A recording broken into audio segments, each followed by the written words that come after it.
سال 2025 میں Miss Universe Pakistan کا تاج پہننے والی روما ریاض اس سال کانز انٹرنیشنل فلم فیسٹیول میں شرکت کریں گی۔ روما ریاض کا تعلق پاکستان کی مسیحی برادری سے ہے اور وہ ایک پنجابی پاکستانی خاندان سے تعلق رکھتی ہے۔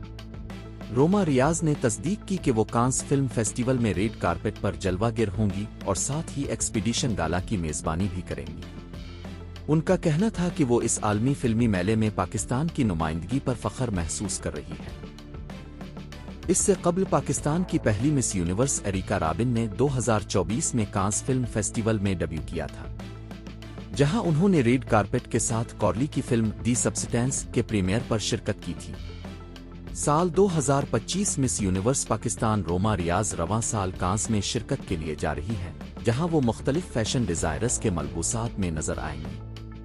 البتہ اس بارے میں روما نے کہا کہ انہوں نے کون سے ڈیزائنرز کا انتخاب کیا ہے یہ جلد ہی سب کو پتہ چل جائے گا۔